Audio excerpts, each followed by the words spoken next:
Step 5 is to organise your support. You can get help to find and organise your support from someone you trust. Maybe a member of your family or a friend or a broker who you can pay. You can use some of your support money to pay for this help.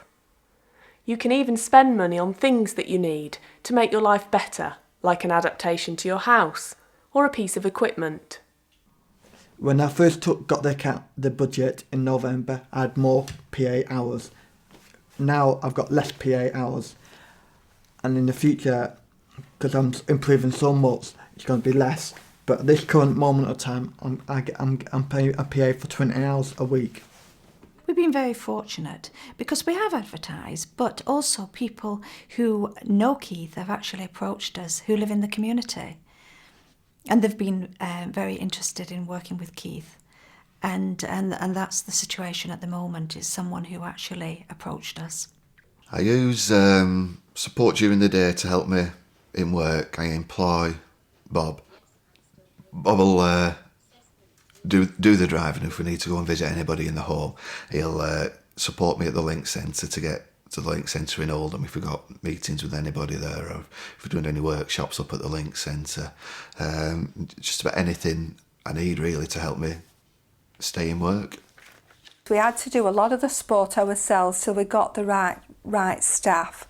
The organisation Wigan Link, which is the independent provider, we actually sit on interview panels, we look through application forms, so we recruit ourselves as much as possible really with the assistance of the provider. Well, we actually have a rota, so we know a month in advance what the rota, so with a team of 5 of us we know a month ahead what we're going to do.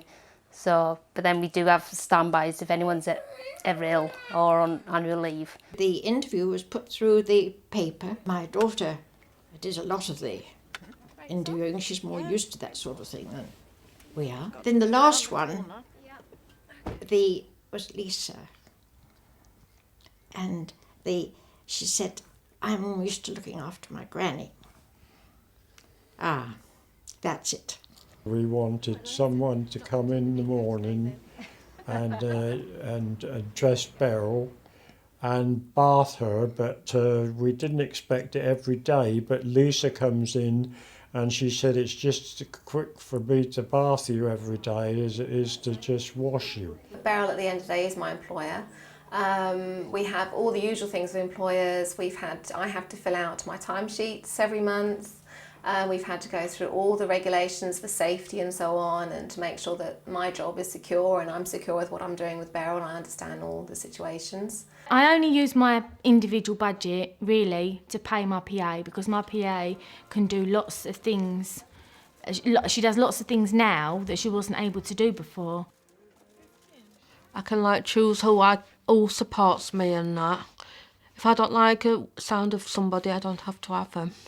Kate actually employs me now herself. I met her through a course I did at the resource centre. I think I've known her slightly for years, but from living round here. We had a word with her in the post office and that, she won't mind her being my support worker. She applied for the job. Well, he advertised in the job centre just for a driver. And I phoned him up, but he already offered the job to someone else. But after a couple of weeks, the old bloke didn't fancy it. So Bob asked me to come round my house and asked me to, if I'll give it a go. So I done it. He said, give it a go for a few days, and if you can do it, then you can have the job. And I've been here ever since. Yeah, it's good. Yeah, I've seen some things. I've been places I've never thought I'd ever go before, even in this country. I've been abroad, I've driven abroad with him, and it's been really good. Mrs Holgate was very clear that she wanted to stay at home. She didn't want to move into any sort of care home or anything, and her family were very willing to support her in that. One of her relatives, a granddaughter, was herself a trained care worker and was willing and able to work for her grandmother and provide the sort of bulk of the support, which she wouldn't have been able to do on an informal basis, because obviously she relied on an income. She needed an income herself. I just thought, I'd rather do it myself than to have somebody else come in that she doesn't know a stranger to come in. Done all my training, my first aid, everything like that. But I'm on call 24 hours a day, so if Nan ever leaves me, she's just got to ring me on my mobile. If I have a day off, then one of the other family, my sister will come down, or my mum will come down. There's somebody else to come down if I need a day off or I get really tired. How do we know we've got the right staff? Once we've gone through a bit of a screening process with them, we'll get them to be introduced to Joe, and he makes some decisions about whether he likes folk or he doesn't. And eventually we come to a place that yes, they may want to take the job, and they're always working on a 2-to-1 basis with him. And then we get into a routine where we have a rota and they work that rota, and every staff member's responsibility, if they can't work that shift for one reason or another, they have a responsibility to swap with other members of the team.